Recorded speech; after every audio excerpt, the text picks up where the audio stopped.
Bharat news. Mohgaon Gondia. 9 माह बाद भी लापता महिला का नहीं मिला सुराग। पीड़ित परिवार ने गोंदिया ग्रामीण पुलिस की जांच पर उठाए सवाल। 7 सितंबर 2025 को हुई थी महिला की गुमशुदगी दर्ज। परिजनों का आरोप, तकनीकी सुराग मिलने के बावजूद कार्रवाई में हुई देरी। मां का दावा, मेरी बेटी खुद नहीं गई, उसका अपहरण हुआ है। 2 मासूम बच्चों की मां रोशनी पारधी अब तक लापता। परिवार के प्रमुख सवाल, तकनीकी जानकारी मिलने के बाद भी कार्रवाई में देरी क्यों?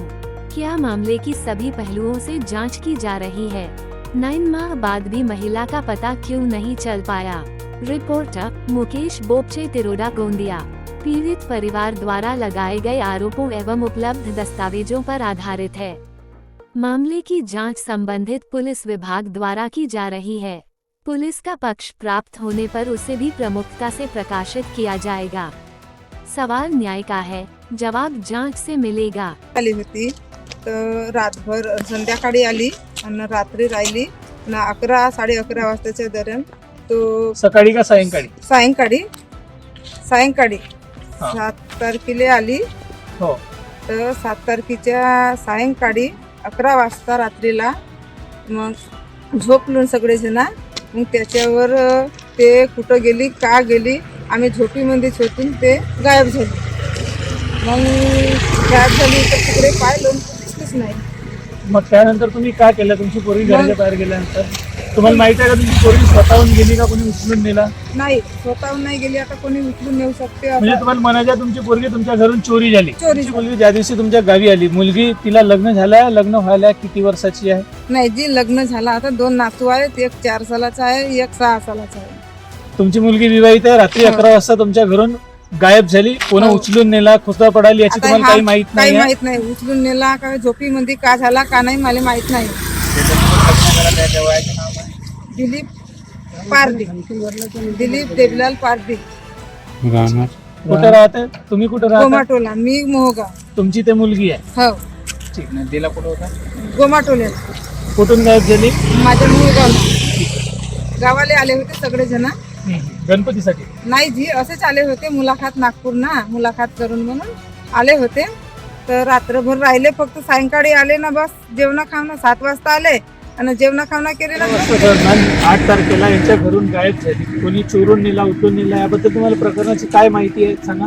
या प्रकरणाविषयी मला दुसरं काही माहीत नाही. मला गावात बाहेर अगोदर माहीत झालं की अमुक खेमलाल पटलेची मुलगी घरून गायब झालेली आहे.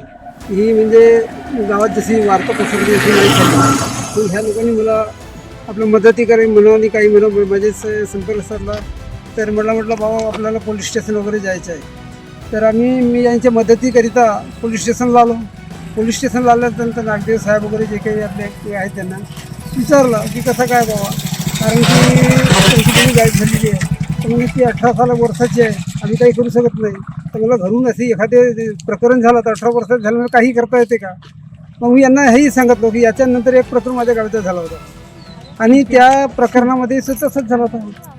मी यांना किती वेळ आता हे जे मुलगी यांच्या घरून गायब झाली याच्याबद्दल यांनी जे तक्रार दिली त्याच्यावर आतापर्यंत कारवाईची बद्दल कारवाई झाली नाही. काही कारवाई झाली फक्त नाही. यांच्या दिला तेवढं त्याला होऊन जाईल, मिळून जाईल.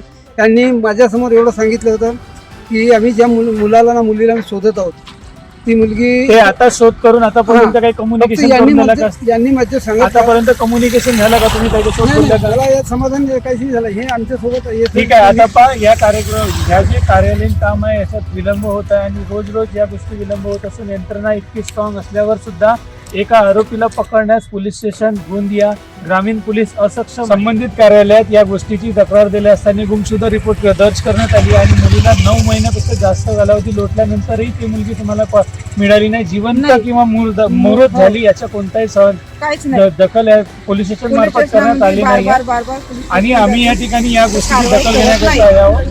आज पोलीस स्टेशन गोंदिया ग्रामीण विभागात यांची दखल घेतली जात नाहीये. मागच्या 8 महिन्यापासून हे सतत या पोलीस स्टेशनची भेट देतात.